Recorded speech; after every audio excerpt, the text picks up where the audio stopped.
All right, I'm back. We are on page 260, and we're still talking about discontinuities. So make sure you know all of those definitions. Removable discontinuity, the limit exists, but doesn't equal the value of the function. A jump discontinuity, the limit from the left exists and is finite. The limit from the right exists and is finite, but they're not equal to each other. And then an infinite discontinuity, the limit from the left or the right is infinity or negative infinity. So there's a lot of options there, but you just need one of them to be true. From the left could be infinity or negative infinity. The right could be infinity or negative infinity. Just need one of those. All right. So this problem says to classify the discontinuity of f of x equals x squared minus 4 over x plus 2 when x is not negative 2, and then 5x plus 3 when x is negative 2. I think that's just the weirdest way to define that second branch in particular. Like, it's only when x equals negative 2. Why are you making me substitute and do that work? It's a really common thing. Like, you're going to see it all the time.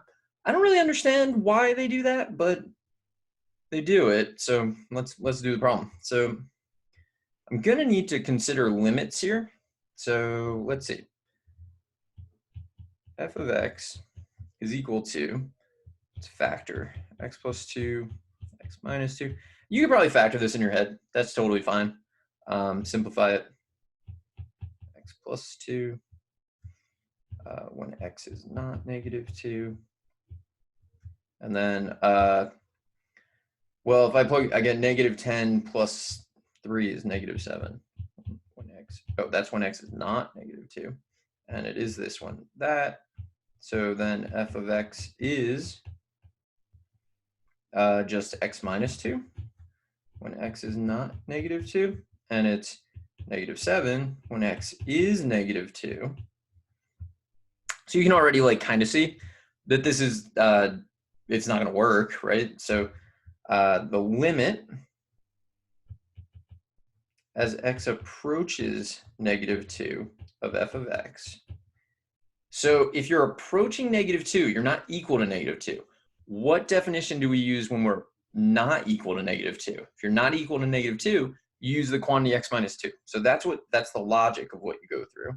So this is the limit as x approaches negative 2 of x minus 2. And then this equals negative 4 because that's like a well-behaved thing. So here's what we're going to say. Since the limit as x approaches negative 2 of f of x equals negative 4, and f of negative 2 equals negative 7, f of x has a removable, and you're going to write this, and it's a lot of writing. You can abbreviate discontinuity as disc at x equals negative 2. So it's a lot of writing. Like, we did a lot of work to get this, and we're not even done because it says sketch the graph. So I'm going to do that in this top corner here, like pretty tiny, where my face is probably in the way. And I don't know if my face moves when I'm making these videos. Actually, I'm confident that it won't be here. So let's do this. All right, at negative 2, I just need x minus 2. So negative 2, let's go there. And then to make it work, I need to do that. That's a bad picture, but I didn't space it out well. So what are you going to do? But we answered the question, right? So removable discontinuity because the limit exists, the function exists, but the limit does not equal the value of the function. And that's what really matters when you're doing these. All right. The next question is, I should mention, as I've previously mentioned, I hate the definition of removable discontinuity. I hate that it allows for the value of the function to exist and be different. I feel like that shouldn't be an option. I wasn't there when they decided this 500 years ago, but I feel like since the function is already defined, you can't fix it. You can't remove the discontinuity and still have a function. That bothers me. But you're allowed to have opinions on these things. It's just you have to understand that they don't matter. And that's where I am on this. All right, determine where f of x equals x squared plus 2x minus 3 over x minus 1 is continuous. We do that by searching for where it's discontinuous, right? So you can look at this and you can see like there's going to be a discontinuity at x equals 1 because it's 0 the denominator, those are always going to be discontinuities. Question is like, what kind of discontinuity? And that's a more interesting question. So I'm actually going to answer that question in addition to the question being asked. So let's answer the first one. So f of x is continuous for x is an element of the reals, x is not 1. But what is happening at x equals 1? So let's see if we can work that out. So this is the first answer. That's the answer to the question.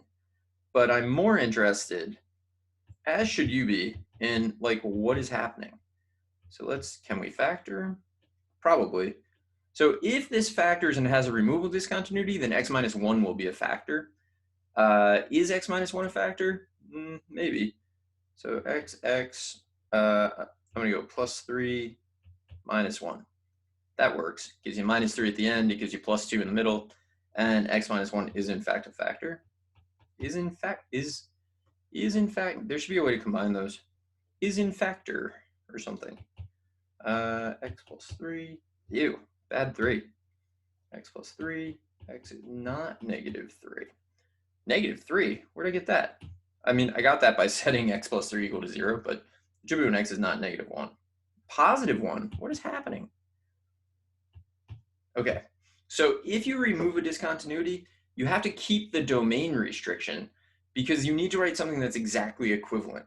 So here, the limit as x approaches 1 of f of x is equal to the limit so notice that I'm writing the limit of f of x, and then I'm going to write it and replace f of x with like the definition. You should develop that habit.